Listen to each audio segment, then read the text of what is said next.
What's going on, everybody? Eric Lindquist here from Stochastic on the Odd Shopper channel, coming to you with another edition of Lindy's Locks Live. Hit that like button as I jump on in here over on the YouTubes. If you're watching me on X, you don't have to do a damn thing, even though you could hit that heart button, that little heart underneath. That would be very nice. You know, it wasn't nice. Let's just get right to it, shall we? Let's get right to it. This was not nice. This was not nice. It was an awesome day. I had a good betting day, but we are talking results on this program. We're talking results. And on this video, the results were not as good as the results in the premium Discord. And that gets a little bit frustrating because my big play, as you might have known, first five, second lock of the season is what it is. These are my bets coming into it. Yelich, Mitchell, Parker, Atlanta, Toronto, San Francisco, Philly. Have some home runs. Had like a quarter unit sprinkled on a home run dealio. But overall, yeah. Cy Corbin is a thing. Cy Corbin is a thing. Now, I did end up on Dallas +6, so I've got more stuff going here in the premium Discord. I have Mookie Betts over 1.5 total bases. If you get +130 or better and you're listening to this right now, there's still some goodness that you can take advantage of. But we're going live here. We're going to talk through the slate, and I actually only have one bet so far, so I think there's going to be a lot of things that we can work out together on this program, and so it should move really, really quickly. We have no NBA on today's card. Not that we talked about the Keon Ellis under 2.5 assists all that much.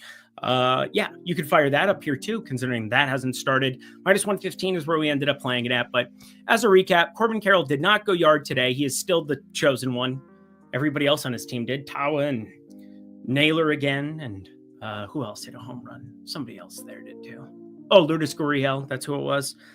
Anywho, that is neither here nor there. It is 10 p.m. Eastern Time, 7 p.m. Pacific.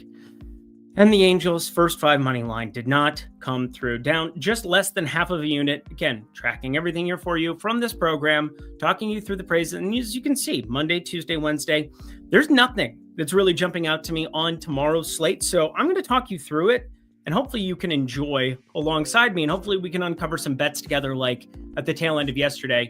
Philly, San Francisco. Had that one circled. Thought it was a really good play from the get-go, but producer Jacob, man, he'll be back next Monday. So we'll be back to the regular format for all the people who maybe don't like that as much. It is what it is. Eric Johnson, I swear to God.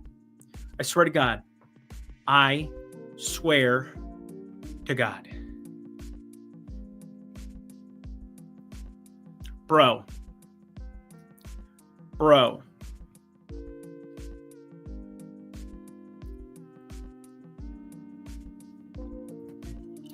Need a drink.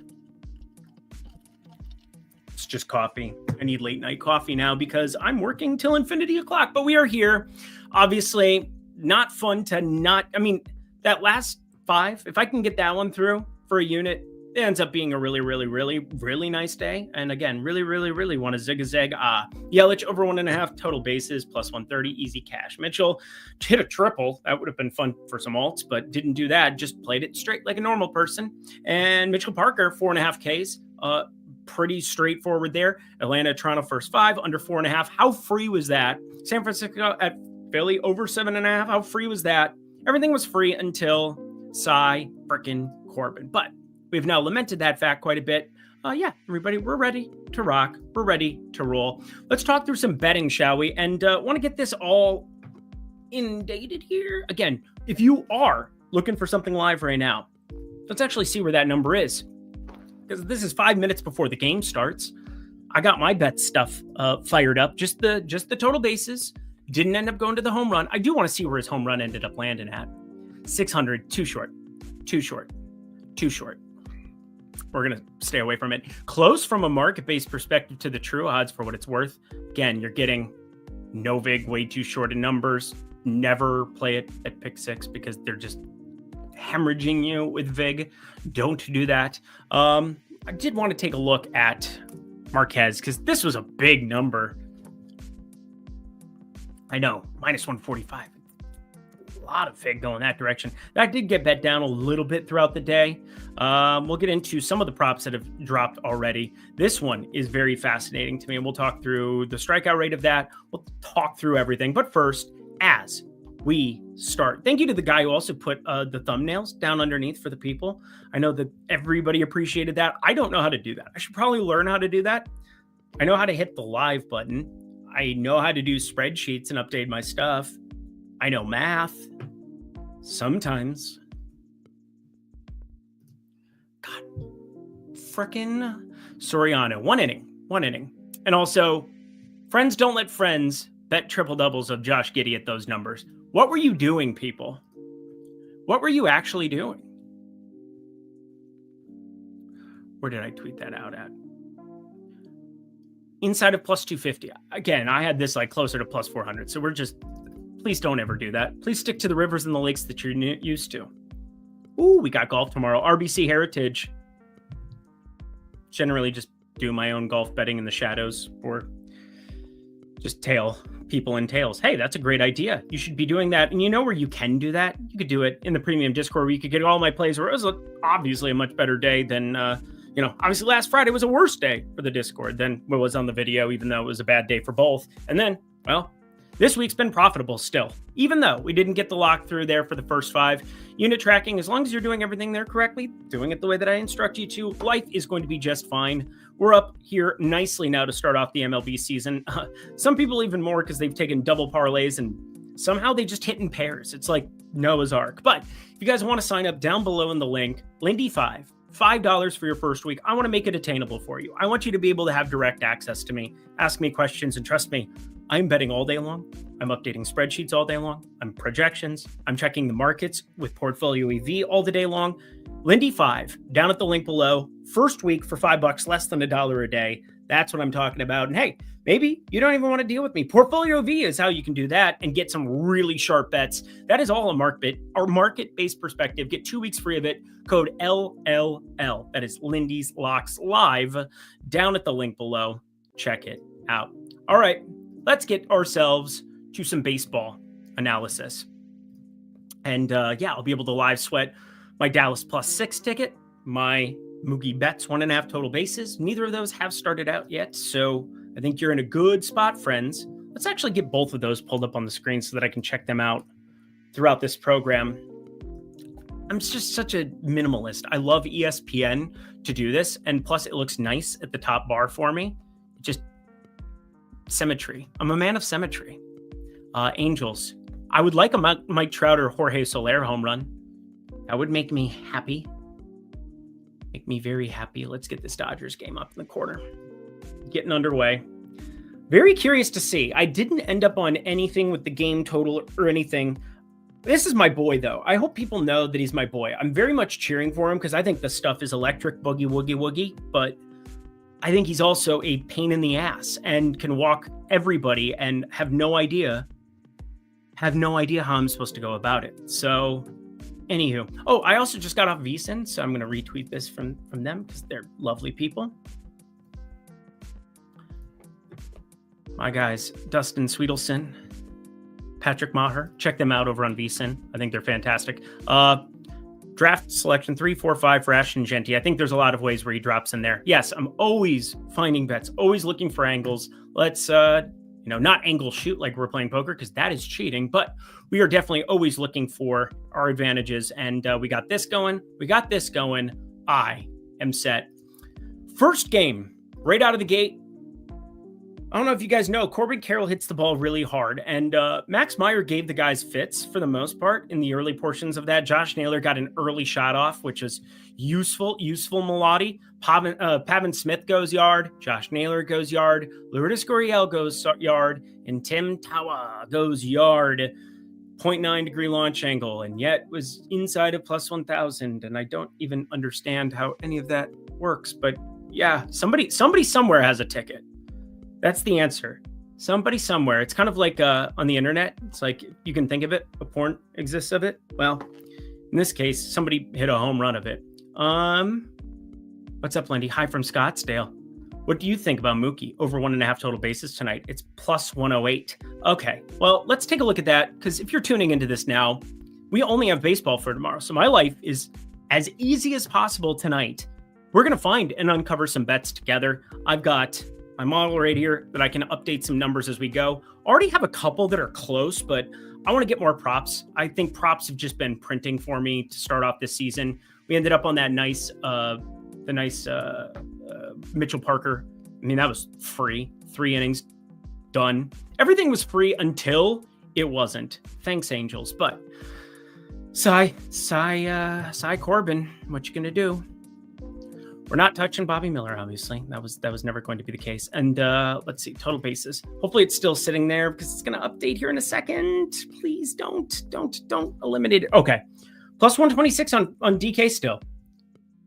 And Onyx odds. Everybody can play Onyx odds. So yeah, it's removed at a lot of books now since the game's gone live. We're in the middle of our first batter, Nick Martini. He's out there swinging his bat, living his life. That sounded like his dick when I said that. But yeah, we definitely want to fire up anything. Again, plus 130 or better. It's kind of what I was hoping for you. I got a plus 130 on the number there. But yeah, Onyx odds or DK, either of those make nice landing spots for Mookie bets. And don't bet Shohei Ohtani. Minus 120, pretty brutal. Also, I'll be in Scottsdale this weekend. So going out there for Easter, hanging out with my folks. So go say hi to me at the DK Sportsbook. I think I talked them into being out there on Saturday. So that'll be fun. Tommy Bahama Bar first. Looking forward to that. We were going to play golf in the morning, but my dad's back hurts. So we're going to drink. It's a good alternative. Happy Easter to all who celebrate. All right. Let's start digging in, shall we? Timestamp begin right. Yeah, what time is it at? All right, 11:35. I'll put that in the comment section below. 11:35. Now we start the analysis. Here we go. All right, first game right out of the gate. As I was saying before, Arizona, Miami. Both these pitchers, Erod, Edward Cabrera, have really good qualities. Okay, Eduardo Rodriguez, when healthy. Why did it go back to German Marquez? That was ridiculous. I don't want to talk about German Marquez anymore. Unless it's him getting shelled by Mookie Betts. But Eduardo Rodriguez, when healthy, has had some really good stuff in the past couple of years. The problem was last year, super small sample size, got hurt. This season before it, he neglected to trade to the Dodgers, which is so wild. But just didn't want to go there. Okay. 4.04 expected ERA, 5.04 actual ERA last season. But yeah, look at that. Pretty decent stuff overall. And he was not right at any point last year. And how do I know that? It's always the velo. It's always the year-long velo.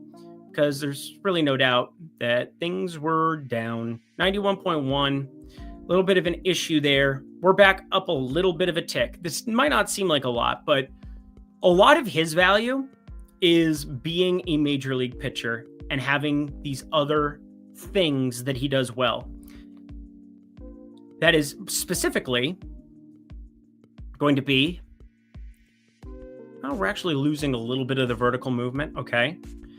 But spinny spin. 2297 here on the four-seamer. So as we've kept talking, I mean, we're getting around that 23 RPMs number. Life is much, much better living there. A little bit of too much launch, but for what it's worth, 500 slugging against, I think, is encapsulating that, yeah, we got to probably figure that out. Batted balls in play, only 12, super small sample size. But I look at this, and if these numbers can match up, we're going to find ourselves with a pretty good pitcher in Eduardo Rodriguez, or the Diamondbacks. I don't know why I said me.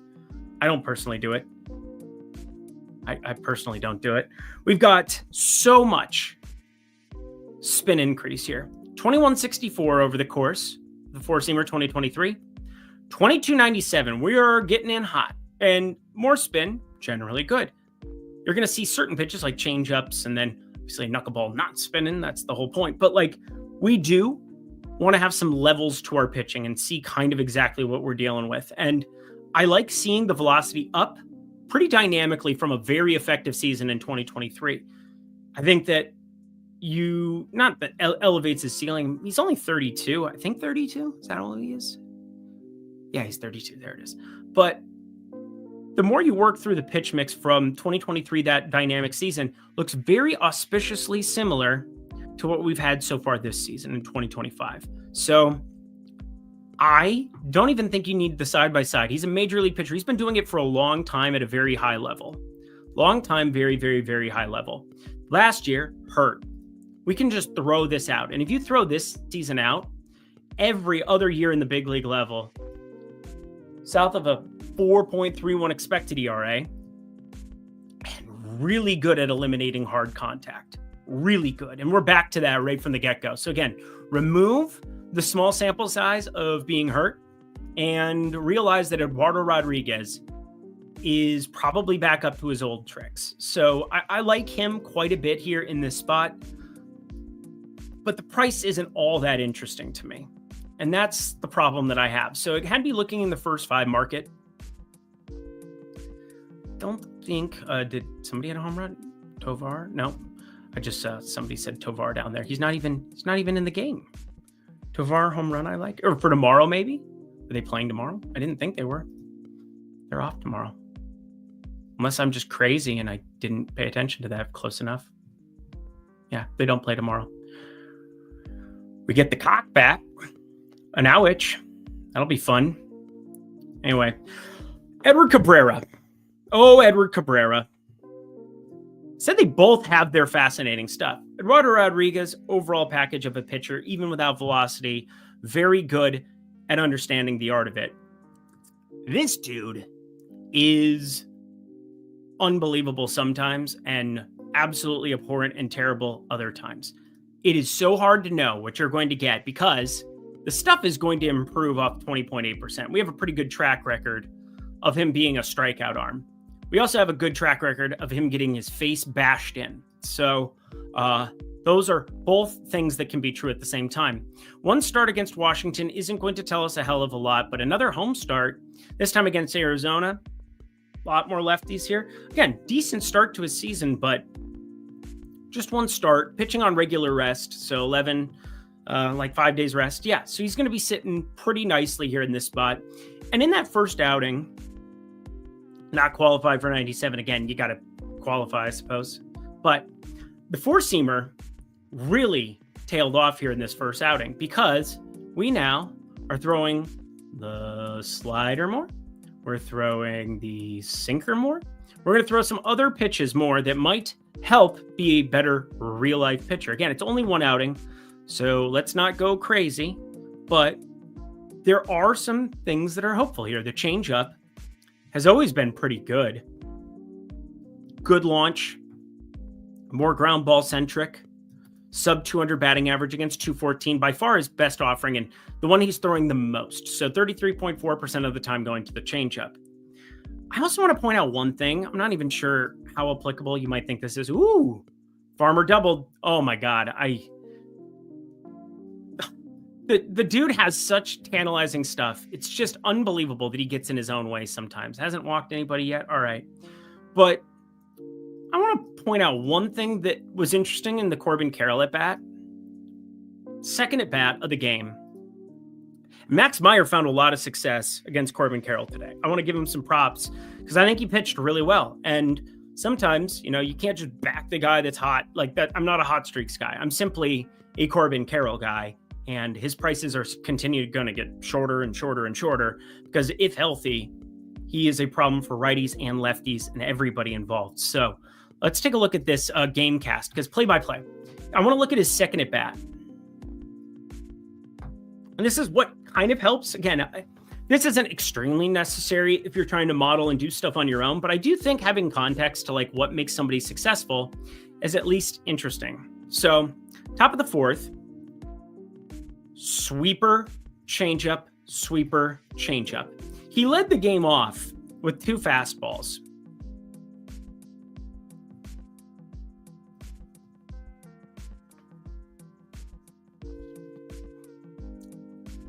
So the cutter, I guess, here we go. We had 2 fastballs in the at-bat, it was 91 there. But he completely eliminated that the next 2 times facing Aboy. So sweeper, changeup. And then where's his other at bat against him? Because there was one more that I wanted to point out. Oh, this was the other day. Damn it. That's why. Here we go. I wanted to look at the 16th. I'm going to say he did not homer. That's for sure. Because I know he led off with 2 fastballs thrown to him. So watching it on the old stat cast. Here you go. See how it was already up? I'm not lying. Four-seamer. Started off 2 four-seamers to him. Went changeup, slider. Check out this next at bat. And I think there's going to be people trying to do this more. No fastballs. No fastballs the entire at bat to Corbin Carroll. I think there's going to be an adjustment where people don't give him straight heat because he is just bashing that pitch into oblivion. And that's where I think Edward Cabrera is kind of an interesting matchup, and I'm probably going to stay away. I wanted to at least explain why we're not going to bet Corbin Carroll home run for tomorrow, despite if you were to just blanketly put in percentile ranks for him. And you take a look. Let's go to 2024 and pause it. Just let it play. Phenomena. All right. So fastball went south. Breaking, still decent because the strikeout stuff is tantalizing. Does throw it pretty darn quick. But if you just look at this on the surface with the hard hit and the launch, I think it's going to tell you that, 10.4 degree launch angle. It's like middle of the pack there. Not really fly ball, not really ground ball. And then he's walking a lot of dudes. All right, that's problematic. Corbin Carroll, a little bit of speed on the base paths as well. We're seeing 469 expected slugging. We're seeing sweet spot, launch angle sweet spot. Batters are getting there at a higher clip than the 33.2% for the league average. So more homer prone. And Edward Cabrera has some issues. I don't want to just talk about the changeup and say that he doesn't have issues, because he absolutely does. 2024 to lefties. 1.61. I think it's going to improve. And the main thing is I just don't think Edward Cabrera is going to give Corbin Carroll any fastballs. I really don't. It's something to pay attention to. Maybe early in a count, trying to hit a corner, doing something. But for the most part, what I expect is that we're going to see more of those type of at-bats. Again, struck out, both 2 swinging. Had the single, got the line moving there early on. But I did want to at least note that I thought it was interesting that Corbin Carroll kind of struggled in that next at-bat, and all he was getting was off speed. Corbin Carroll, so far this season,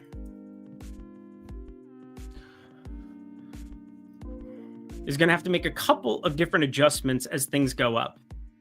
So we have pitch type splits. Hasn't exactly been mashing four-seamers back to 2022, but look at this year. Yo! That is a 5.22 average against fastballs. With how many homers is that now? Well, it's 4 doubles, homers, 2 homers off of it, 2 off a curveball, 1 off a changeup, 1 off a splitter. But I think the point, the moral of our story is that against very fastball heavy pitchers, I think I'm going to find myself inclined to be clicking on a little bit more Corbin Carroll if the prices dictate it. Now, let's get to tomorrow and say that he's plus 500. Obviously, I'm going to bet him to hit a home run. Let's say he's plus 145. Obviously going to bet him because I still think Edward Cabrera is mistake prone enough. And I think that there's enough meat on the bone, especially with a Miami Shohei Ohtani going yard immediately. Like immediately. What do we fucking do this show? Just bet Shohei Ohtani to hit a home run, apparently. Like, that's... Good Lord almighty. Can I get my boy Mookie Betts a home run now? That would be very helpful. Thank you, please. That's all I ask for. Also, let's check in on this, because I know I just went on a deep dive. Hi, Lindy. Hello, Landis. And that's a glove, like a pink glove. That's nice. Ohtani homer. Yep. And then AJ worse. He continually puts in my favorite bit. We continue on our merry way. I say that all the time on the DFS shows, but it's true. We have to continue on our merry way, and I have to sweat this at bat. Does anybody do this? Sometimes I just go up to the corner and I just let it sit there, and I hope that this changes to a 2 and just automatically cash my total bases. Or we just wait for this to update and we just hope that he shows up on that base and that it's not by way of error. I'll let that sit there just for a second as I catch myself up on some stuff. But anyway, Edward Cabrera, not very good. Not very good at all. But I think the prices are pretty efficient here. And the first 5 prices, I was a little bit surprised on as well, just as they're starting to roll in. I basically don't agree that we should be getting a shorter number with Edward Cabrera, because if you just put these two bullpens next to each other,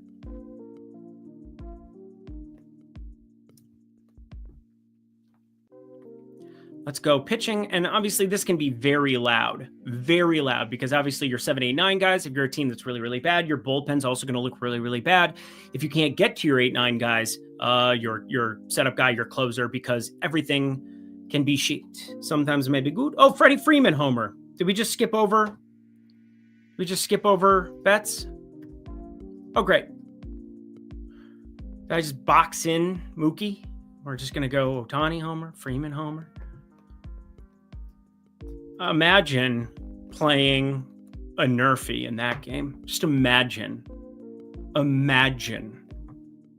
What was the price on that? I don't even know. I haven't bet a Nerfy since Nam. I don't think I've ever bet a Nerfy. I'm not going to lie. Never found an edge with it. First 5 money line. I just don't agree with this because our rotational pieces, righty. We're going to go pitching. Hang on. Do I have the right thing here? Splits. Right-handed pitcher. That's left-handed pitcher. Let me move this splits over here because otherwise I'm just going to get confused with myself. Pitching. And we're going to update. We're going to look at this. And then I want to look at just rotational pitchers. So not starting pitchers. We're just going to look at the pens. Just surface level pens. Not the setups. Not everything else. Arizona, the top xFIP in baseball so far. Just want to point it out. 0.92 whip. 196 average. 2.81 xFIP. And yet, we're getting a shorter price on the Marlins here. It's weird. Only 10 cents difference, I think. We're just going to throw it out there. Miami, a little bit worse. Where are they? Boop, boop, boop, boop, boom. Let's alphabeticalize this shit. Miami. All right. So they are at 5.16 xFIP. That is the worst in baseball. So we have the best pen versus the worst pen.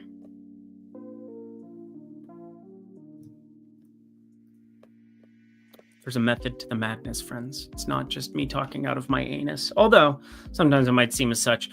Only paying 10 cents for that discrepancy in bullpen should get you just evicted. Just evict. It would be first 5 Marlins or it would be moneyline Diamondbacks, but neither of those are going to be plays. Let's continue on and see if we can uncover something. Let's uncover something. Live stream some bets, finding some stuff. We found it yesterday. Some really nice value there with San Francisco Philly. Hopefully that happens here yet again. Trevor Williams, Andrew Heaney.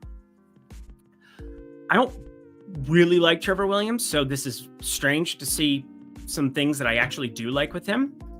And look at his pitch mix. So let's go. Okay. All right. So far, so good. We got some really interesting things going on in terms of like his valuation, because look at how this changes over the years. Throwing more 4-seamers,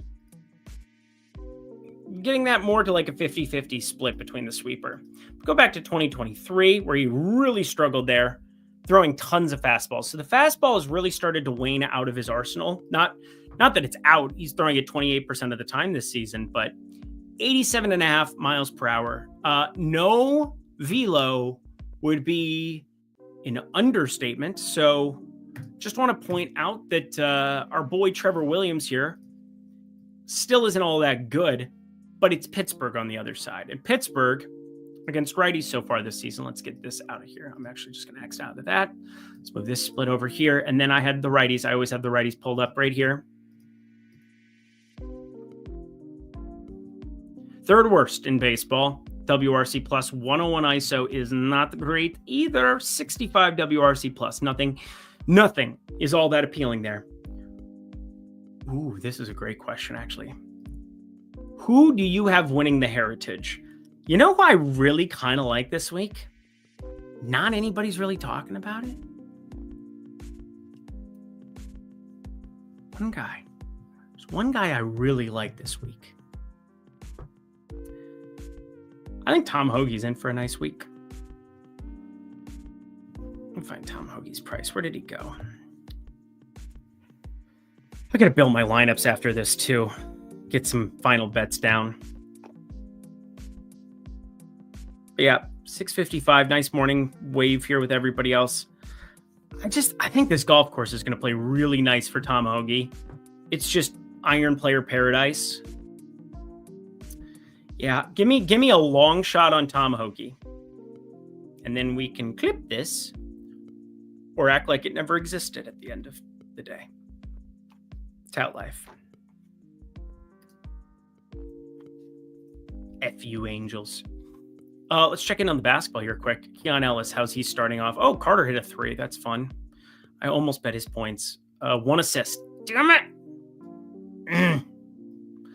I think his minutes could get really trimmed here, but that's just me. I think there's a world where Trey Lyles ends up coming in playing a lot more. Almost bet some of his stuff too, but it was going to be pretty shooting dependent. Might be a nice, interesting live play for what it's worth, but I haven't done it, so I can't act like I have. Anyway, so Trevor Williams, some interesting stuff, because that is a mirage to that. But that is a mirage to that, which is a mirage and a discrepancy between that. And like, who is the real Trevor Williams now? I don't know. It just feels like somewhere in the middle. Why don't you just meet me in the middle? Andrew Heaney. Really liked him. I've had some really good, like, lower owned targets in the pitching department lately that I thought really, really worked out nicely. Talked about I wanted some leverage in DFS getting to, this is for people watching Stochastic as well as Odd Shopper, so I want to give them some love. 10 strikeouts up against the Yankees. I thought that was an awesome spot for him. I don't know if this is as good of a spot, which is weird because obviously one's the Yankees and one's Washington, but look at Washington. High K rate so far, 29.7% against Southpaws. It's a pretty limited sample. Everything is this time of year. But I wanted to see what his strikeout line was at open. I had a feeling it might be shortable. Nope, it's not. We'd be taking the over for sure. I've got him 5.3. So that's pretty efficient with the VIG, minus 135. We're not going to beat that out long term. So while I think the over is an interesting play, that would go in the lean category for the people who care about such things. We're not going to deal with that. I want to point out one other part about Andrew Heaney because I do think it's fun. How good this fastball's gotten. No velocity, 90 miles per hour. The run value kind of got me looking into what's going on with it. And vertical movement stayed pretty flat. So we don't really have anything to mine out of that. But I do think that there are really good things that he's doing with the fastball right now. And once you know it,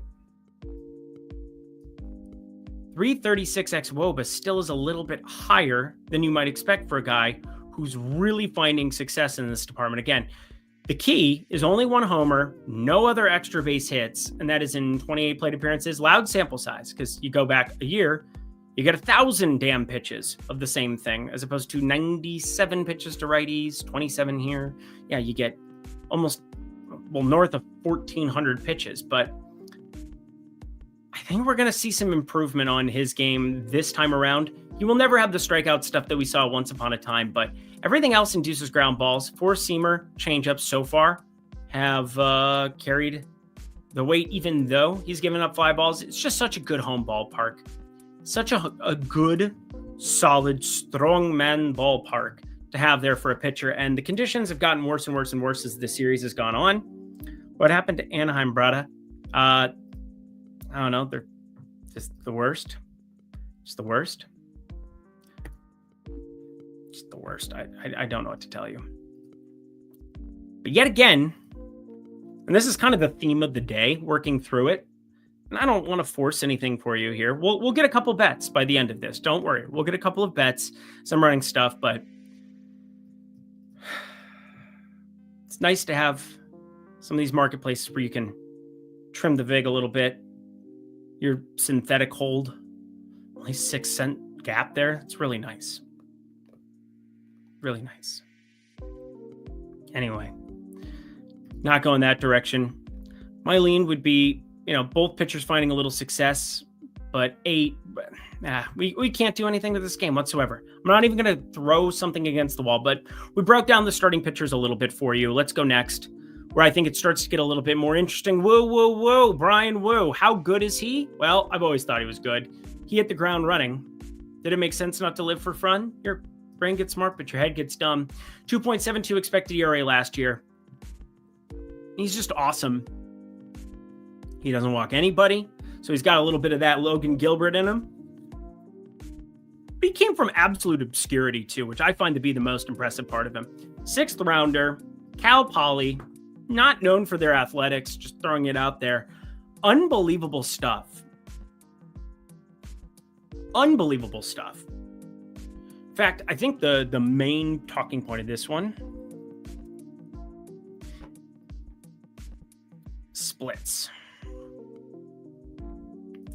I want you to see what a professional pitcher looks like. Now, dinged up a lot of last year before it. Unbelievable. Unfreaking believable. But he is so shut down to these righties right now. A little bit higher in terms of xFIP against the lefties, as you might expect. 0.82 whip. But it is basically lefties getting after him or nothing is going to happen against him. So Brian Wu is just so shut down command to righties. I think this is an interesting thing with Cincinnati because, again, morning baseball, 3 games. We're getting a 12:40 start time there in Cincy for tomorrow. And so the weather, obviously, we're all weathermen this time of year. It just happens. But Brian Wu, look at some of these lefties that he has to deal with because don't find them to be all that difficult. Elly De La Cruz does his thing.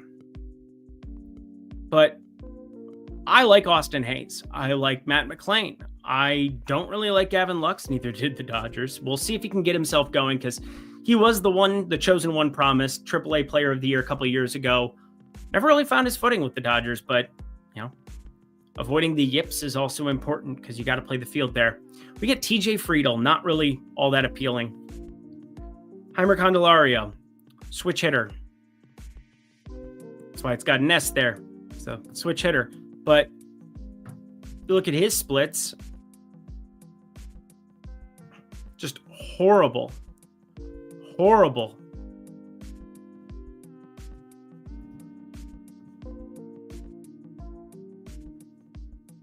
Traditionally a little bit better against righties there. What is that? It's marked for the career as well. Let's go 2023. Yep, same thing. 2022. It was a little better from the left side there. Not noticeable. So, we're straddling the middle there. The whole point is that I don't think there are that many scary lefties. You have one. It's just pure power. Elly De La Cruz. And if you didn't know his splits, we have splits for Elly De La Cruz. Oh, darling. Oh, my darling. Oh, my darling Nightingale. Way better against righties. Way better against righties. It's his preferred side from the left side. So he's really the only lefty that I was alluding to that I'm worried about in this lineup. Everybody else, pretty easy footing. Now, Seattle, with Brian Wu, kind of got something similar going on with Brady Singer. Gives up a little bit more hard contact, but last year I didn't really buy into him just all of a sudden being good. And that came to fruition at the tail end of that season. The hard contact's just too high. And there are so many bats on the Seattle side. So if we were going to entertain anything right from the go on this, team total potentially here on the Seattle side, 3.5 going their direction. I think that's pretty appealing, but I think we can do one better.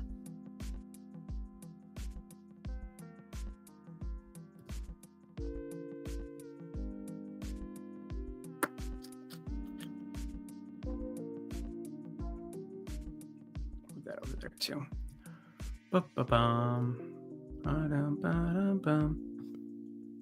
Data.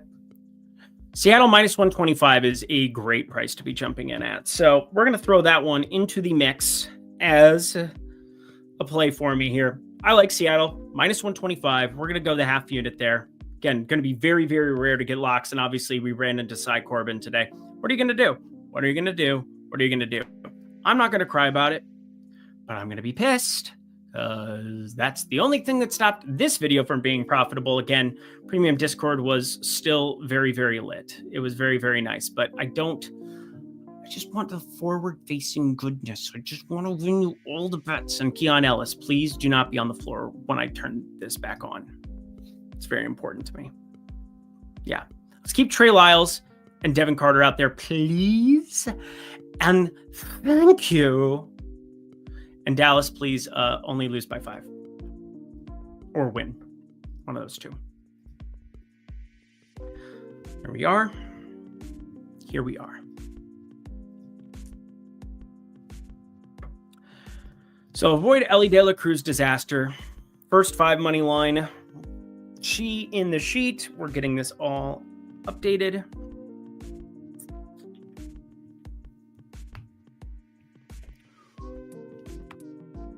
First 5 money line minus 125. Where's that at here too?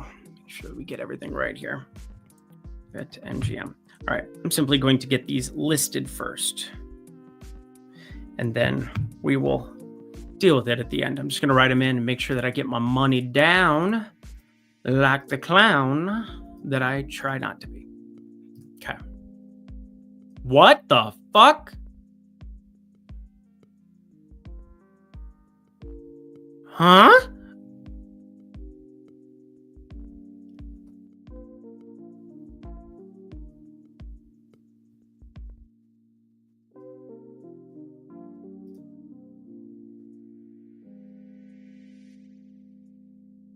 You had a bad day, you're taking one down.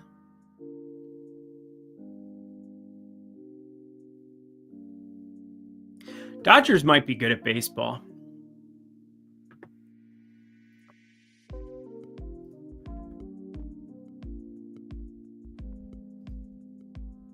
Come on, Mook. What'd you do, Mook? Walk? Oh, wait, we're getting Colorado Penn. I'm not going to complain. It's the first inning still. We got to remember that. This is if it went out, out, out. It's going to be the same progression, same price for bets, and you're getting a bullpen that now is going to be taxed. Oh. It's so sad that Colorado is not on the slate for tomorrow. We could just live bet that like smart little kids, but alas. Anyway, Seattle first 5 money line, minus 125 bet MGM. Our first play of the day. I'm running it in here in the background to make sure that it's got positive expected value, and it'll be done here in a minute, but takes the... I know my shit's going slow when I'm on StreamYard. Anyway, we got ourselves the Athletics and the White Sox next. I know everybody's chopping at the bit. Chopping, that is a chopping, not chopping, but chapping at the bit. That's what Lofty says all the time. Anyway, JP Sears, much better at pitching than his adversary on the other side of this one. 3.61 expected ERA so far. It's found a little bit of improvement. Obviously, you get out of that ballpark that is going to be very, very, very, very, very, very difficult for everybody all year long, especially as we get to like 90 degrees at first pitch in Sacramento. Can't wait for that, huh? That'll be an enjoyable experience for everybody involved, right? Wrong. Did I get that listed in the corner?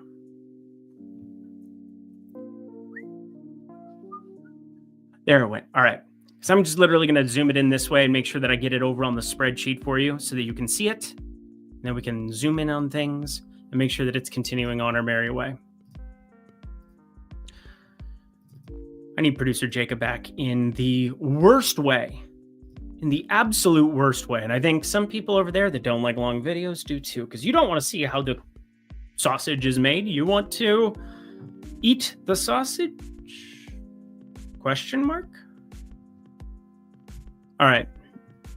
Let's just get into the Davis Martin, like why we can't even like remotely entertain anything with Davis Martin ever. This was actually decent in terms of results there last year, but I'm not a Davis Martin guy. Really not. I don't think anybody is. So there's that. There's just not a very interesting mix. And pitching, similar to like play calling in the NFL, I always think of like deception. How can we deceive our opposition? How do you do that? You have different pitches that go different miles per hour. Otherwise, you just wouldn't have other pitches. You just throw it as fast as possible. So velocity is not the say all and end all of pitching. We just talked about Erod. He barely averages over 90 miles per hour on his fastball. Trevor Williams, like 87, 88. Like, we're talking slow pitch, softball type dudes, but there's really no levels to his pitching. And that's something that, I mean, I've talked to people who are way more intelligent about pitching than I am. A couple of AAA pitchers that I'm friends with that, shout out my buddy Cameron, he's good people. I don't think there's very many levels to what we're looking at here. It's just basically two main offerings that are plus pitches that got him to the big league level. And there's no differentiation the way that there should be. So, illustrating that.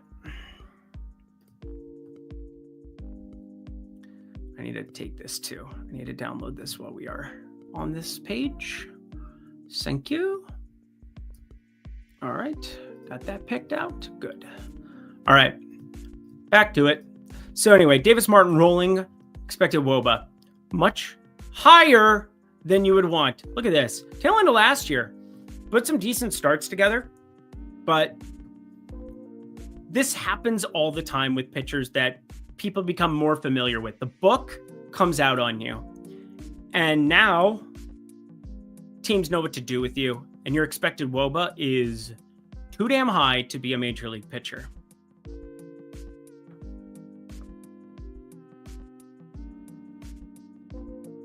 Barrels. Just giving up barrels. Barrels. Breaking run values 1. We're going for 1. Double check the weather here too. Because weather matter too. There's no discrimination here, squirrel.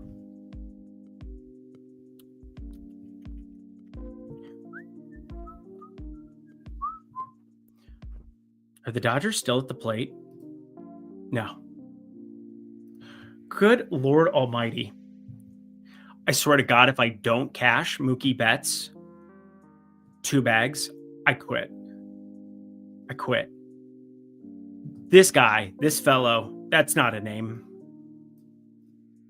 Cheville. I don't know, he might be nice. I don't know him as a person. Tani, 2 hits, 1 inning. That is pretty wild. Tani, hashtag confirmed good at the baseballs. So Davis Martin confirmed bad at the baseballs. Looking at prices, I think it's somewhat tenable. This is first 5, minus 142 is best available here. I'd ran that. It's still a little bit off, but let me tell you one thing. I would rather do anything. I'd rather become a crack addict than bet the Chicago White Sox first 5 tomorrow with Davis Martin. Probably just talk them into a great start. Again, we're taking the bullpens out of it, so it technically lowers the variance, even though it's only 5 innings of a batter versus any individual pitcher. And even the best pitchers can find success, can get hit up by the worst lineups, and the worst pitchers can get successful against the best lineups. That's a thing that can happen. And do I feel as though the Athletics are the best lineup? No, but they got that Tyler Soderstrom fellow doing okay things, wouldn't you say? It's funny too, because 111 WRC plus against right-handed pitching.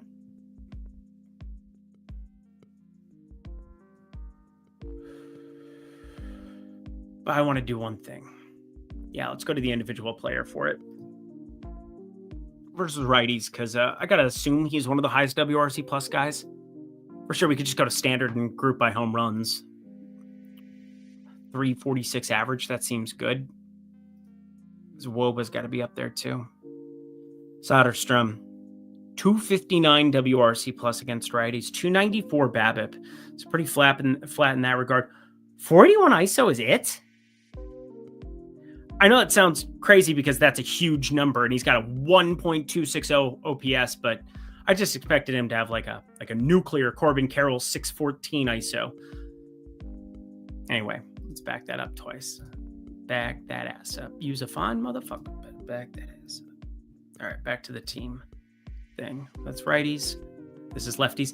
Anybody else do that? I always like to have them righties, lefties, so that whenever I want to do something with it, I can just do it and I can hit reset and move on with my life and have my preset ranges. You can go last 30 days, which doesn't apply now. Last 30 days will take you to nothing. But anyway, this game is very, very, very, very, very, very, very hard for me to envision anything. Although I did have a last 10 because that's how I do my props. I want to see if we have the props for this one.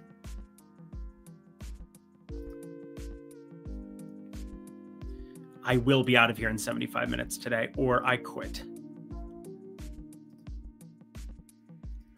Probably do that anyway if Mookie Betts doesn't get there for me.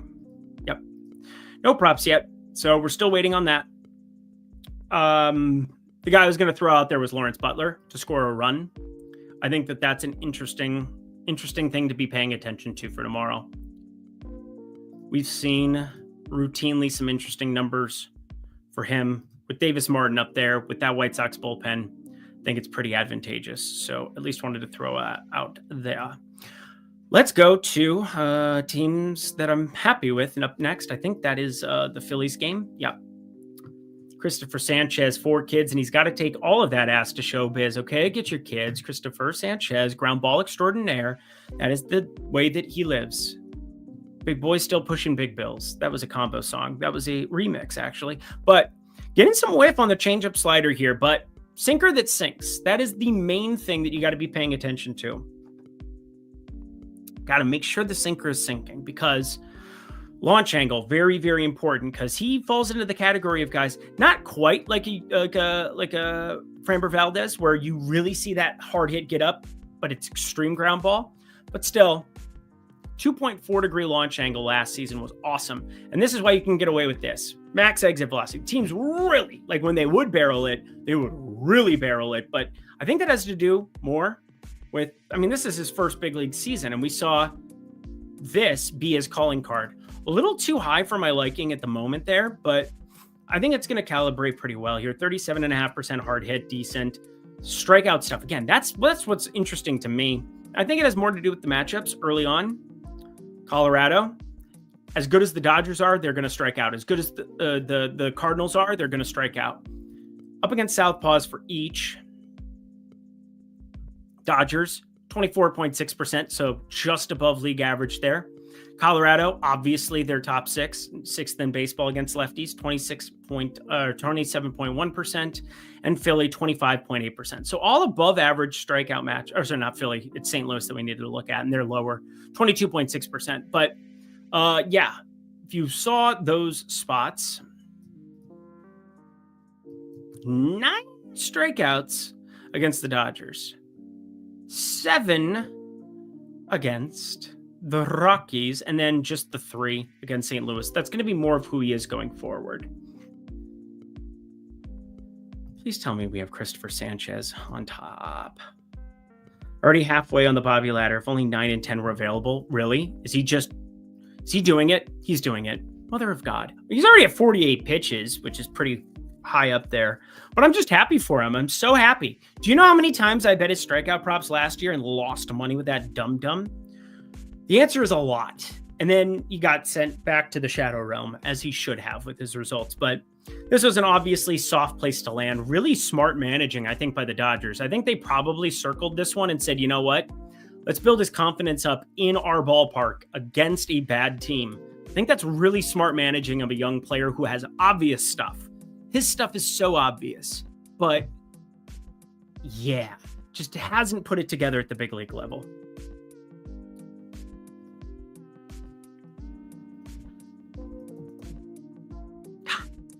None of the props I just saw it. It is here. That is a big number. We're going on the under. Christopher Sanchez under 5.5 strikeouts. It's just inflated by matchup. Right now, I would be shocked if we didn't get closing line value on plus 110. Let's see if I can post it over somewhere here too. Because there are so many ways that we can get invested on this. Plus 110 at Hard Rock. Oh, Florida, you lucky bastards. I'm going to get a piece of that Kit Kat bar. Also available in Arizona. It's very nice. Sanchez, under 5.5 Ks, plus 110. Hard Rock. For all the people. Just building a card together, birds of a feather now. So nice to just have it be baseball, but obviously there were a lot of things, and last second ended up getting called in to do the VSiN thing, so did that.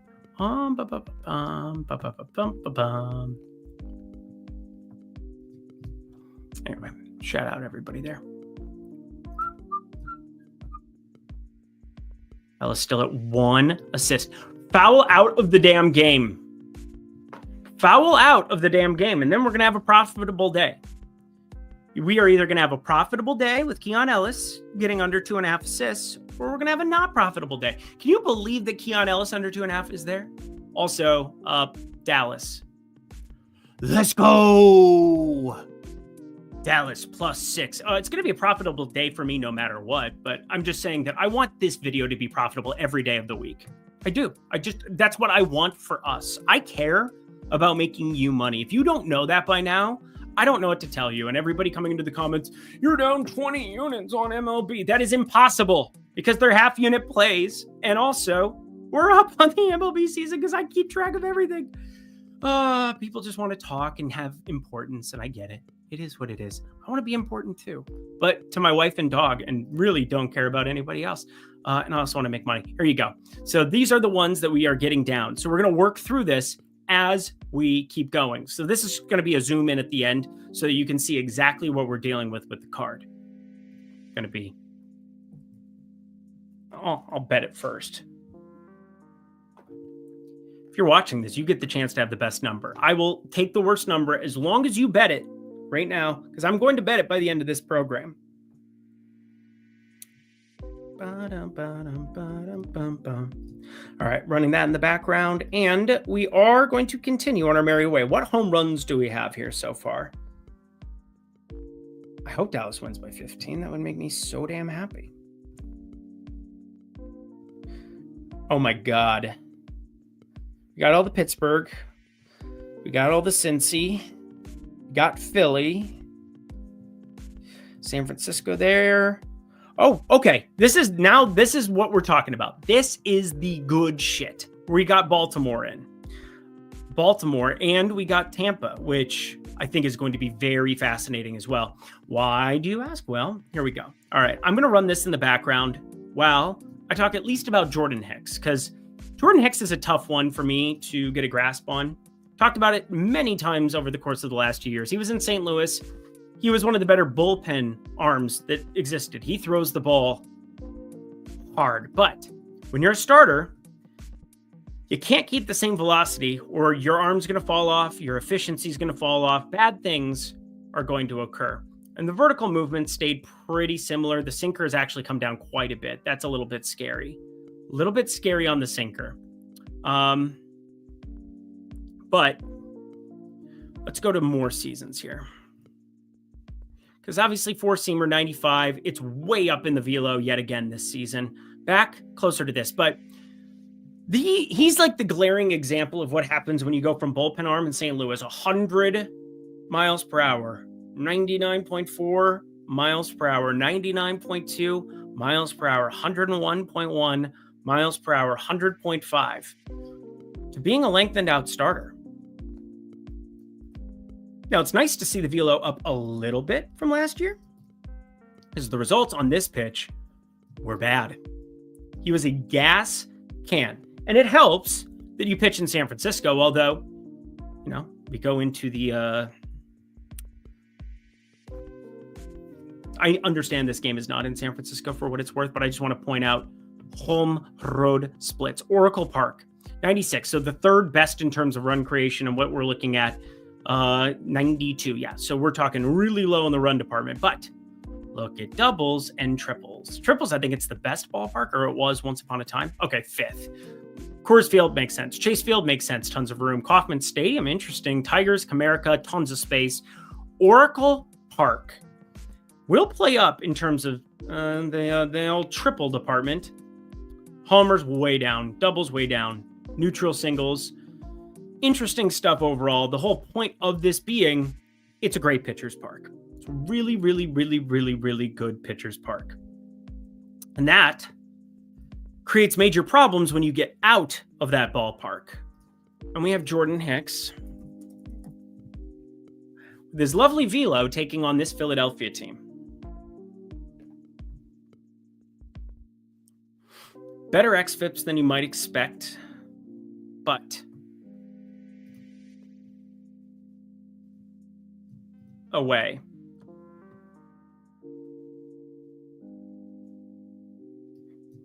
.45 xFIP this season, 4.65 xFIP the season before, and this doesn't count because he was a bullpen arm. .259 batting average against, .237 batting average against. Now let's look at some of the splits against lefties.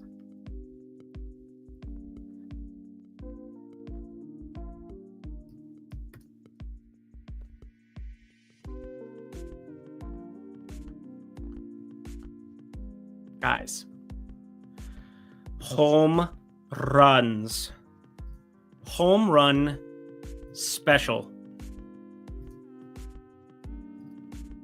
Wind is blowing out to right field 15 miles an hour again tomorrow. We have got all the props already. We are going to run this in the background because we are going to find something here that we are going to hammer in the prop department before the numbers get completely suppressed.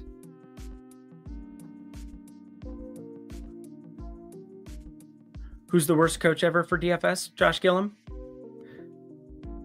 Does DK pick 6 refund for DNPs? No, it will not. What happened? Who's not playing? Keon Ellis 3 fouls. That makes me so happy. Only the 1 assist. That makes me so much happier. Go ahead and score all you want. Don't care. Who's not playing? Are we talking Dallas side? The worst coach ever. Already on the Bobby ladder, 9-10. Who are we talking about? Very curious. Max Christie's played 5 minutes. Spencer Dinwiddie, Jaden Hardy. Ooh, that's what we're getting at. So basically what you're cheering for is a blowout where both those guys come in, because now that it's the playoffs, you weren't going to see Spencer Dinwiddie play. I don't think I had him for 0 minutes, but I had him for a pretty low number. I just need Keon Ellis to stay off the floor forever. Only 1 assist so far. That would be a really bad beat at this point. I would not enjoy that. Unders are such fun sweats, aren't they? Not all of you love that? Okay, that's fine. Let's dive in. We're going to change this over in the odds page. We're going to change it to matchups. We're going to focus in on these Giants and Phillies. Guys, whatever you're doing, stop doing it. Stop doing it. Kepler home run is getting ran through the sim. Plus 870. We need to find a break even. Najee Marshall headed to the locker room. Okay. And that is on FanDuel. Just to make sure that we've got that. Schwarber plus 420 is very, very, very likely going to be interesting to me. Trey Turner will not be. Why are all these numbers so high? What am I missing? It's an afternoon game. What am I missing here? Can somebody explain this to me?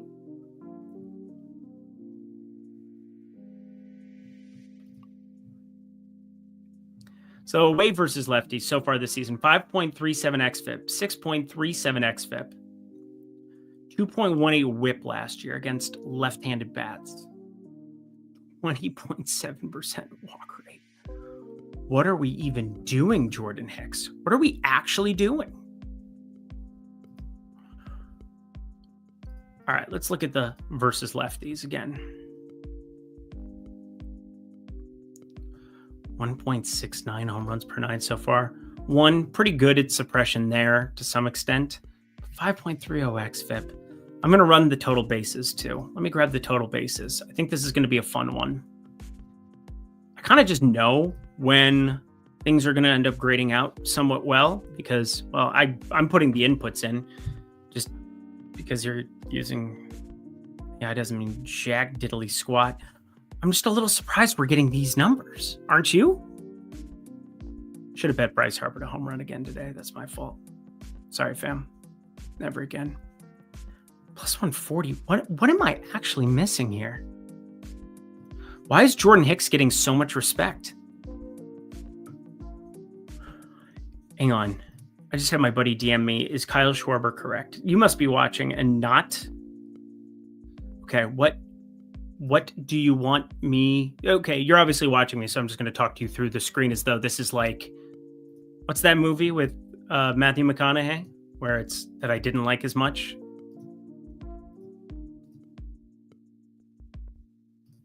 Interstellar. Thank you. Yes, Interstellar. Why are you doing this to me right now? Why are you doing this? This is so creepy and weird.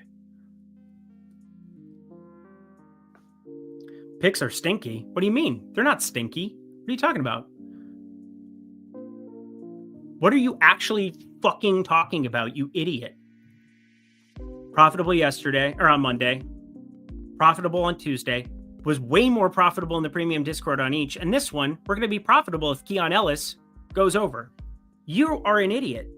What are you? Who are these people who exist? Who are they? You guys ruin my fucking days way too often because you're fucking idiots. All of you. I don't get it. I don't get it. Picks are stinky. What are you talking about? They're profitable. They're always profitable. Just because one play that you liked doesn't mean shit. And LOL, no, go fuck yourself. God, I'm so over idiots. Anyway, great to see you all here. It's like when Will Ferrell does, get off the shed.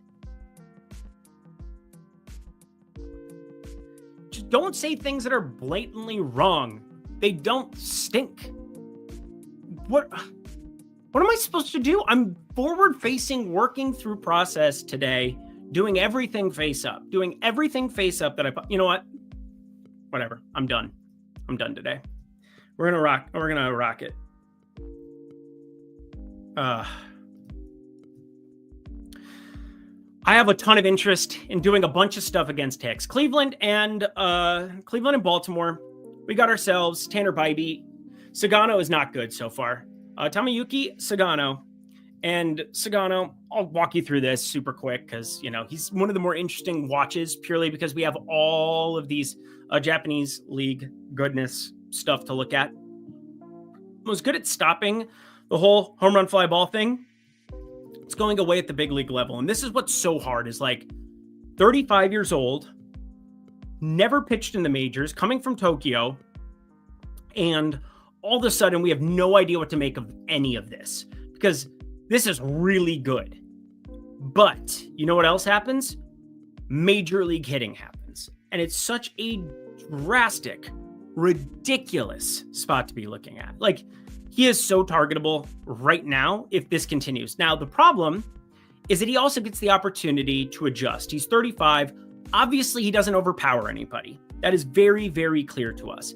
We also get in this habit of thinking that everybody's going to be Shota Imanaga or Shohei Ohtani coming over and just immediately making an impact. I was pretty down on Imanaga, and that ended up coming to fruition for us kind of nicely in a couple of spots early on this season. Talked about the effects of Wrigley and how I think that inflated some of his numbers. Sagano isn't very lucky, though, because he pitches for Baltimore, where I do think you're going to run into some issues if you do not have swing and miss stuff. And that becomes encapsulated by guys that he will be facing tomorrow, such as J-Ram, Kyle Manzardo.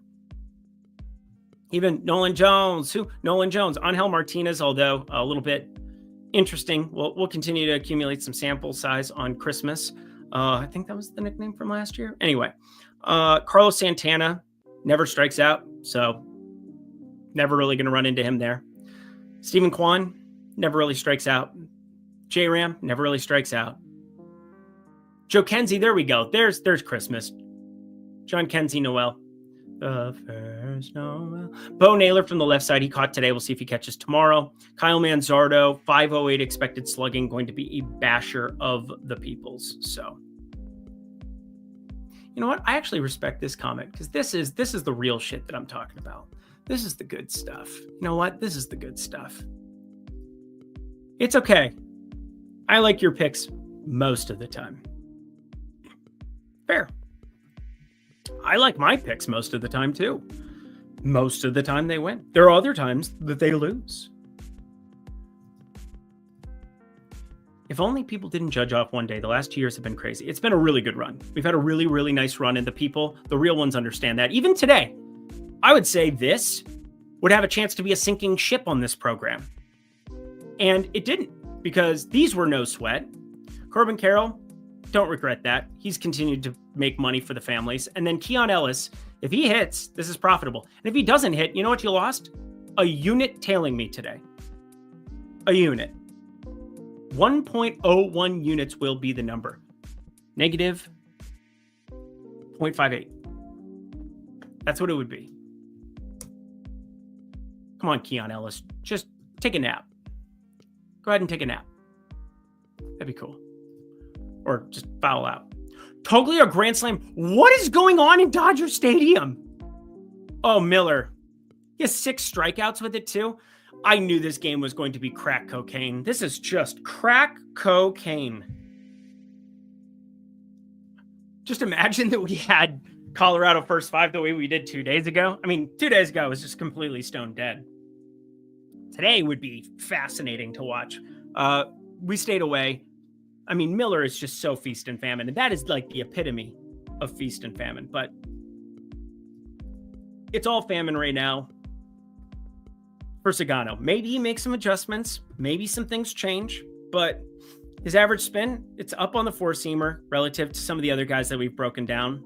No real velocity that exists in any capacity, so you can kind of deal with that. But pitch percentage, oh, my wife asked me what I want for dinner. That was a very nice thing for her to say.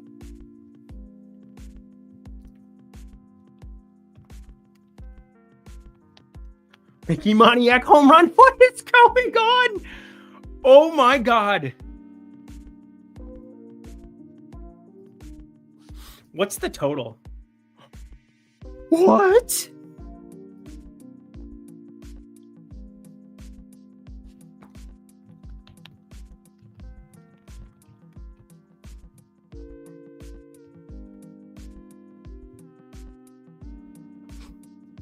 Dude, what a world.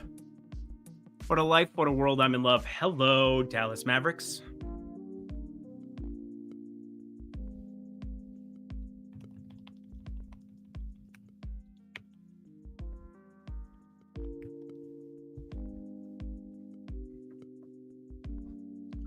Mavs +6, free as air. I want to remind everybody, the Dallas was the dog. That is hilarious. Anthony Davis. My dear sweet Lord. Anyway, let's get out of here. Tanner Bybee. You know by now I'm not a Tanner Bybee guy. There's going to be some lefty power to target here in Baltimore. Checking the weather. There's also this that you can do. Baltimore weather. Thursday. Nothing crazy there. Pretty light, the wind factor. So I was going to go up a little bit on the weekend. Got some rain.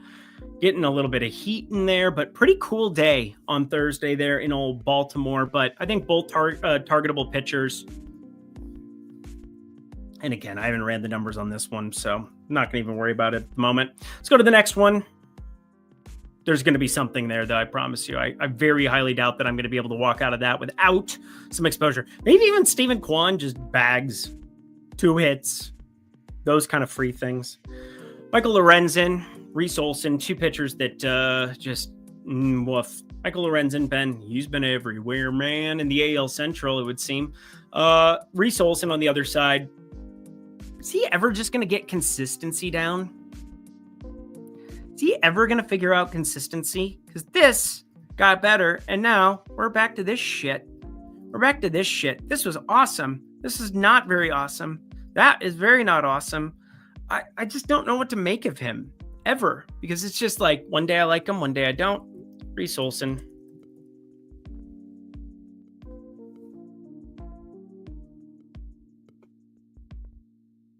Lindy, do you get more into money line spreads later on in the season? Orioles last season backing was fun for you. Let me take a look here. Grab this. I got so many tabs open. Give me 1 second. My computer is going so slow tonight. I have a new MacBook coming, so that'll be fun. Double trouble. What is wrong with Gunnar Henderson? Just hasn't got anything going yet. This happens early on in the season. I mean, everybody was talking about Vlad until, well, now he hit a moon ball today. He got the Trent bump. So shout out Trent for that for the people. I don't believe in curses, or I'm not superstitious, but I think it's always helpful if Trent doesn't like the thing that you're doing. Ballpark Pal is pretty accurate. Yeah, they're fantastic as well. Ballpark Pal. I know Jedi Modi, my guy Matt Modi. Hopefully he's healing up here. We were going to do some stuff this week and cover some conversations, but didn't want to go completely crazy here. Over for Olsen Lorenzen. Yes, we definitely can talk about some of that. Maybe we'll let the Mavs make the playoffs because they lost of Luka. Yeah, but they're just going to get slaughterhoused to whomever that they would end up playing. They'd have to win 2, obviously, and then they have to beat Memphis in Memphis. That'll be fun to watch. And they get to get slaughtered by Oklahoma City. Although Anthony Davis is kind of like the one thing Oklahoma City. I mean, they get Isaiah Hartenstein. He's somebody that just does so many things well defensively, rebounding, all of that. There's not enough perimeter, obviously, to keep run with that. But like Max Christie would have more utility in that series where you can maybe, I don't know. Lou Dort, the Dortcher Chamber is a thing. Jalen Williams is a thing. SGA thing. I mean, OKC is going to run through either one of those teams, Memphis or Dallas, if we're being honest. Gunner's still fine. Still hitting, he's smashing it, but that is kind of the thing with launch angle. And, you know, whenever you see a hitter that is struggling,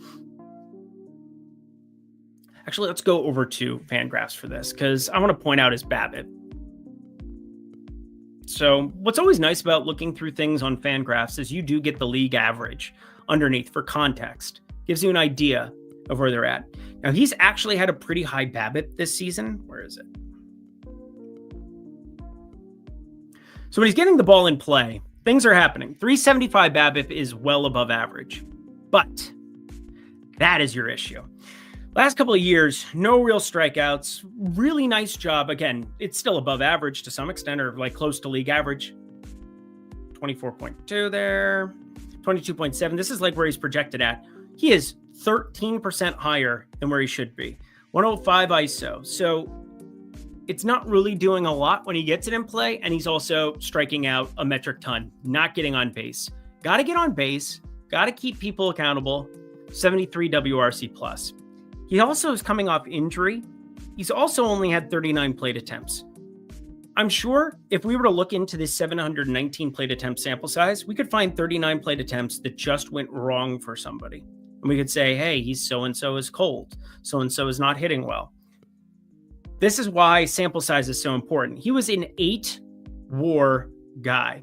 Now, there's guys like Jackson Holliday, who just had a brutal season last year for his rookie campaign. Nice grand slam today. That's got to be fun if you're a Orioles fan, but we got to get this xWOBA up.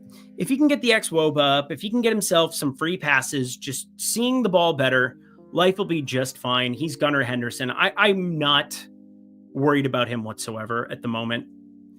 You can check his bat speed too, because sometimes maybe he's belabored. Maybe there's something going on. I truly just think that he missed out on some time in spring training. He's finding his footing and he'll be just fine. Down a little bit from last year, but 75.3 is way higher than 71.5. Fast swing rate. Now this is more than 75 miles an hour. He's doing that over 50% of the time, almost 55% of the time. Competitive swings, hit into play. Like, we don't need to freak out too much about him. He's still above average in terms of bat speed by a landslide. And he's fast. That's helpful. Not like fast, but yeah, base running value. Good for you. He's got 2 stolen bases already. That's going to surpass that pace. But yeah, we're going to definitely find ourselves a lot of home runs tomorrow. I think that there's some target-rich environments, not like temperature-wise. Obviously, it's going to be more wind-based because one more day of cold, and then it starts to heat up Friday, Saturday from what it looks like in some of these forecasts. So that'll be good. That'll be good. Went right back to the Athletics first 5 and full game under. That's an interesting one. Yo, placing them bets now. Good stuff from Jacob. Go give him a follow over on X. Throw your handle in one more time for me, Jacob. I don't think Fangraphs has league average at the bottom row. Only Savant does that. Okay, it was Savant that does it. We get Zip Steamer, we get the Bat, we get Oopsie, we get all of the great projection bases for the players over there, so you can kind of compare it to how they're doing. Obviously, Gunnar Henderson has drastically underperformed what was expected of him in this department. And then, yes, Savant gives you the league averages. So as we're working through it, I should know because I do this every fucking day, but I'm an idiot. So here you are. Got the ballparks there. Boom, boom. Did this game start back up yet? Good Lord Almighty. Oh, my gentle Jesus. 1, 2, 3, 4, 5, 6. So we've got 7 hits. 0 of them Mookie Betts so far. Cool.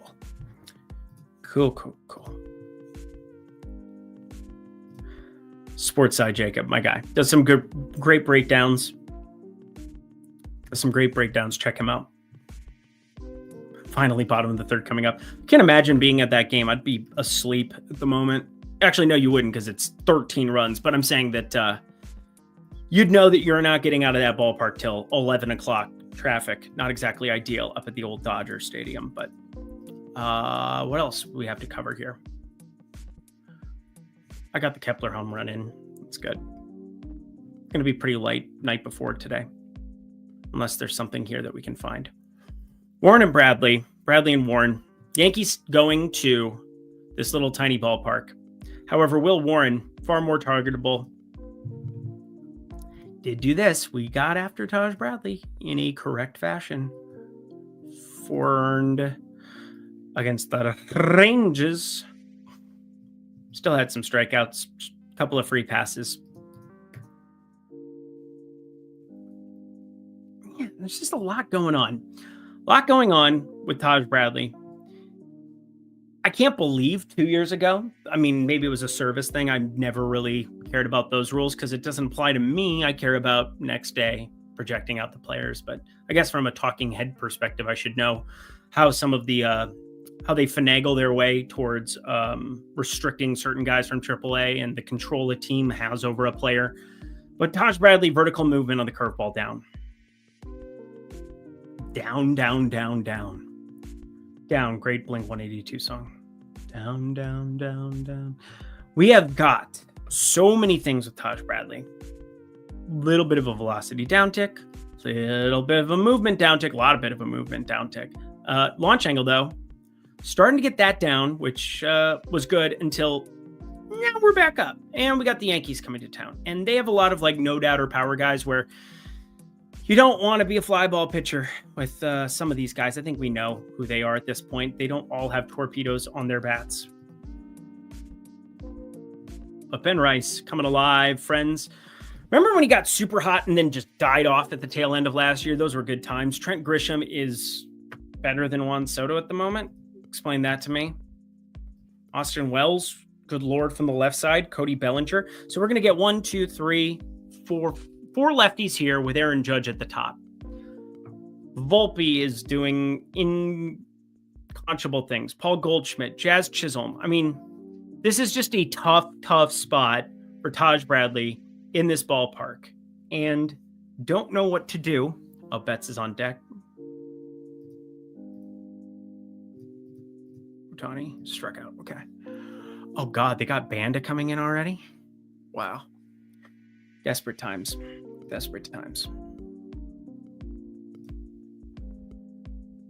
Wild. All right. Will Warren on the other side, 48.6% hard hit, 496 expected slugging. We're looking through a lot of Will Warren, and this guy was the one who was promised once upon a time. Number 5 in the Yankees organization. Last year was a train wreck. Very limited sample. Couldn't do it at the big league level yet. Couldn't do it. And it's happening again. This is just so Edward Cabrera-like, it hurts. But the hard hit's even higher. And we just brought up everything that's going to be an issue on one side of it.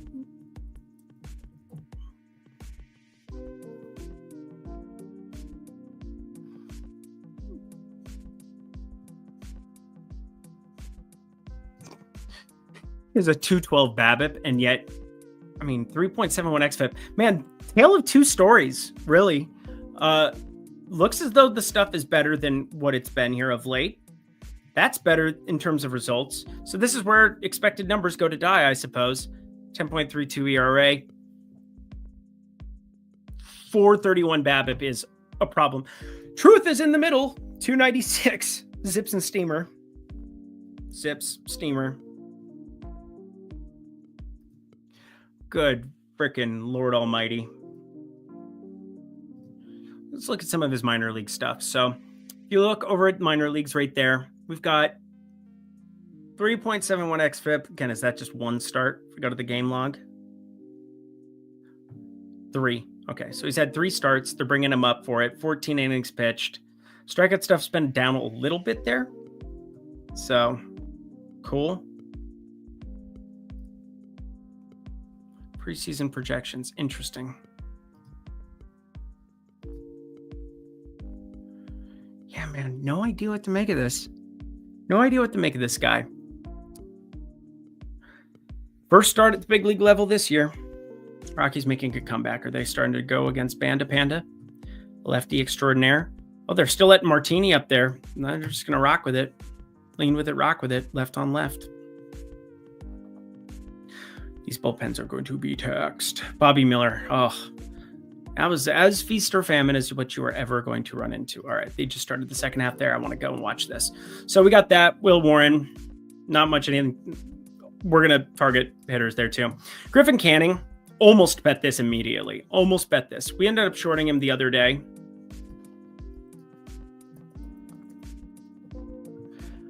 See, what's so nice is everybody gets to wake up in the morning and they get to go to the probable pitchers tab and it's all listed and I never have to do the actual search stuff. But I got to do it night before, whatever.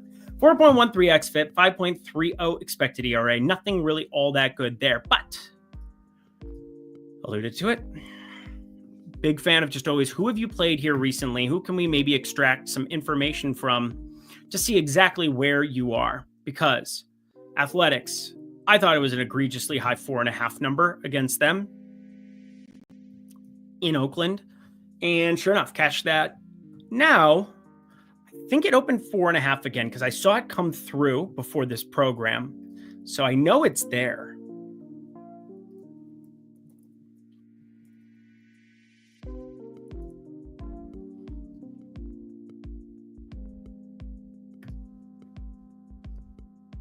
No, I lied. It's just, because I have this on. I still have the matchup. I was going to say, I know it's there.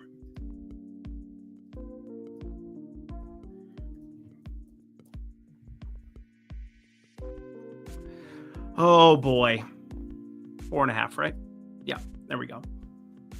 So this is very close to playable. This is very, very close to playable for me. Griffin Canning, Mr. Canning himself, Angel Forever, UCLA. We had glimpses, but there are two things that I think are very important to know. The slider, primary pitch, not really all that useful, friends. Not really all that useful at all. We got a knuckle curve that doesn't really exist. Cutter doesn't really exist. Sinker doesn't really exist yet. No sample size on any of those. We'll see as he continues on his merry way. But swinging strike rate for Griffin Canning.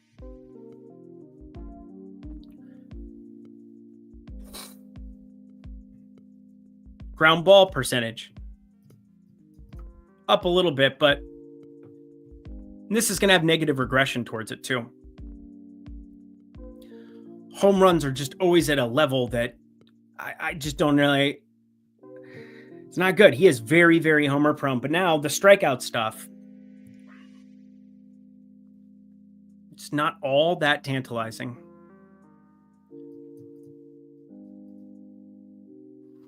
So he's throwing sliders nonstop, ad nauseum, 5.30 expected ERA, tons of hard hit given up, fly ball contact should be in a positive regression coming his direction, considering 39.2%, 38.7, 41, 43, 44.5, always higher than that. So we're going to see some massive outcomes coming in his direction. Can we have you at least break it like this once or twice a week when your producer gets back from his vacation, my guy? Let me see. throw that up there.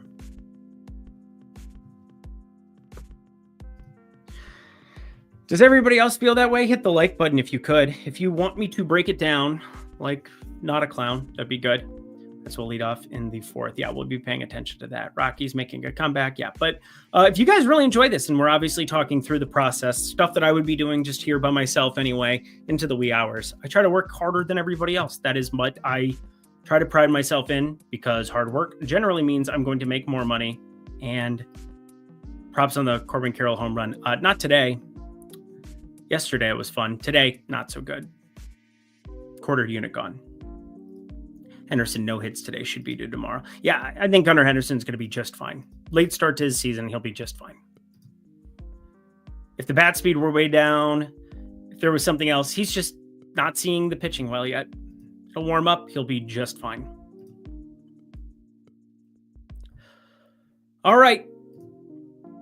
Griffin Canning, we're going to get after him in a major way, somehow, some way. But St. Louis, Palante, yeah, I'll get to that tomorrow. I really don't want to anymore. People pissed me off, but in a nice way. Jack Hakanowicz, oh boy, and Kumar Rocker. This guy. Kumar Rocker at AAA, in case you aren't aware, strikes out everybody.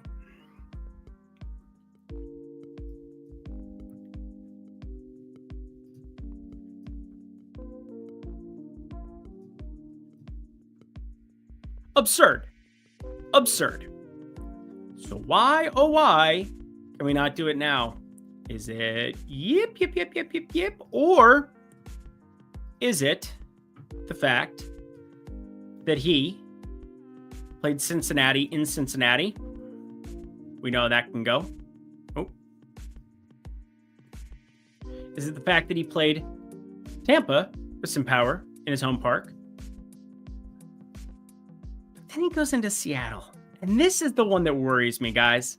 This is the one that worries me. 68 pitches. Curveball sinker. Like, the velocity's good. It just would appear the pitches are not. Now, is it somebody getting their footing here? Is it small sample size? Is it just, I mean, he had strikeout stuff in a very brief identical sample in like 3 starts last year, but like, I don't know what to say. I don't know what to say other than it just really throws me off. What's his 3-year projection? Everybody's projecting him to strike people out. The WAR gets better as he goes along. The ERA gets better. He's supposed to be good. He was the 3rd pick in 2022. $5.2 million signing bonus. I mean, what is it about him that is getting no swing and miss?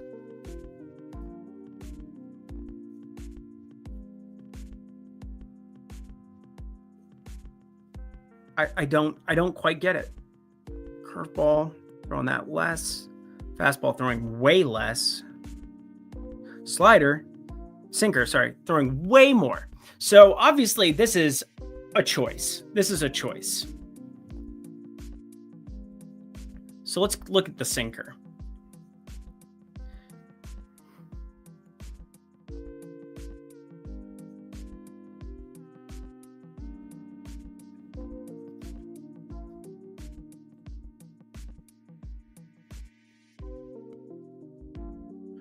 .25 sinker. I mean, fudge, man.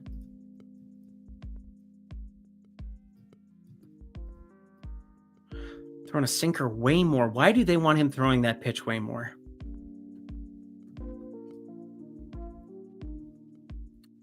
And shit, 16.5%. It's only 3 spots. There are certain teams that it's like, oh, but obviously it's something he worked on in the offseason. Obviously it's something that he just decided he was going to throw a lot more with the help of them. And that's called pitching to contact. And we don't always like pitching to contact, because contact, if you're going to back a pitcher, creates uncertainty for whether or not they're going to succeed or not. If you just miss the bats, well, we can project some strikeouts. We can project that you're going to have easier times, whereas then you have BABIP, you have variance, you have other things that get brought into it. And when you simulate out the games, you're going to bash your head against a wall. But my major issue is that Kakanowicz sucks as well. It's supposed to be good too.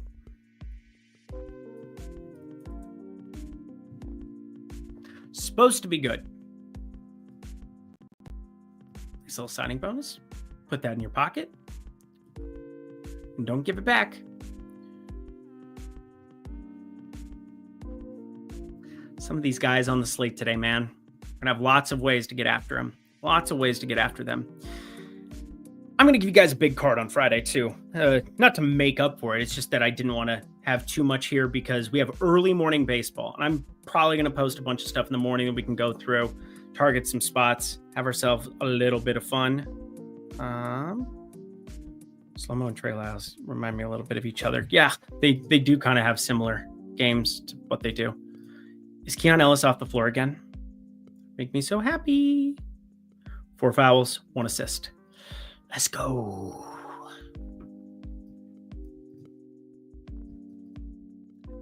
Please end the game. End the game. This game, oh my Lord. 18 and a half still live. Good Lord almighty. All right. The cock. Kakanowicz. He's throwing his sinker way less than last season. Again, very small sample sizes. The truth is somewhere in the middle. Probably see that. Rise up. Still throws it a bunch. So, very important pitch. This is nice right from the get-go. That's nice right from the get-go. Not a lot of home runs getting hit off that pitch.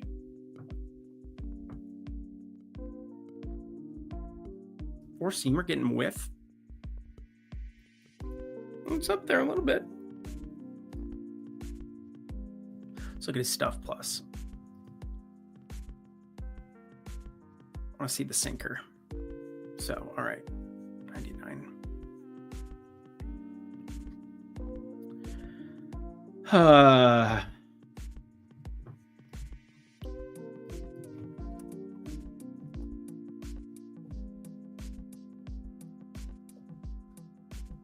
Not there.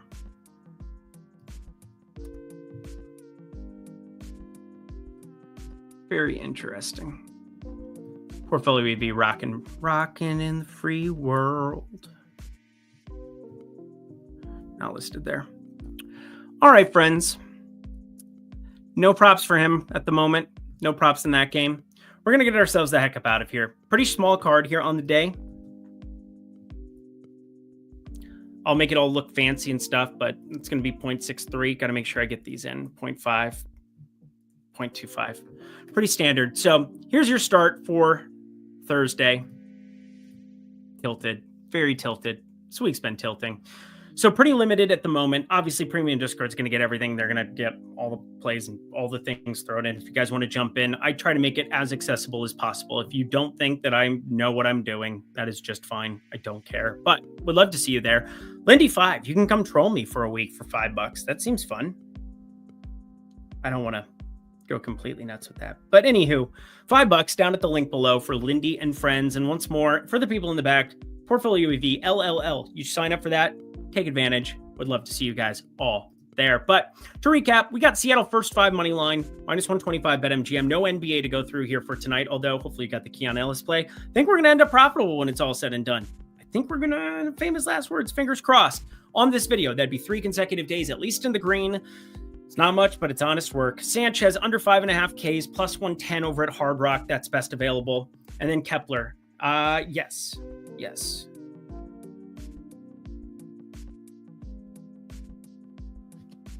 There we go. Texting my wife. She would like me to go inside. So I'm going to get myself the heck up out of here. Kepler, we like all of the Kepler things. Why do we like all the Kepler things? He has been drastically undervalued in the marketplace. +870 is egregious. Wind blowing out to right. Gets Jordan Hicks on the other side, 55.3. Launch angle, not very good. But Max Kepler, back with my twins. Just smacking baseballs. Obviously, we need to get the launch up, but Only the one homer on the year. Good things this way come. Healthier, not as healthy. Healthier, not as healthy. I mean, you could just basically go through each one of those Minnesota years. I am very familiar with them, unfortunately. Feel pretty good about him finding his way. The puppy who lost his way. Max Kepler, plus 870 against a gas can righty, or a righty who's really underperformed in Jordan Hicks. It must be done, friends. I think taking a look at his individual basis, you know what? We're going to add that too. We're going to go for the box in, because I think that projected out pretty well too. Just make it a quarter for now, because I saw it at a plus tag. Plus 145, I think, was the best number when it opened. Plus 180 at FanDuel. Yeah, we're going to add that to the cart too. So plus 180. We're going to go quarter. Kepler, plus 180. Over 1.5 total bases, plus 180. FD. I am going to put an asterisk next to that one because I'm going to shop that. I haven't bet it yet. So I need to. Everything else I got in.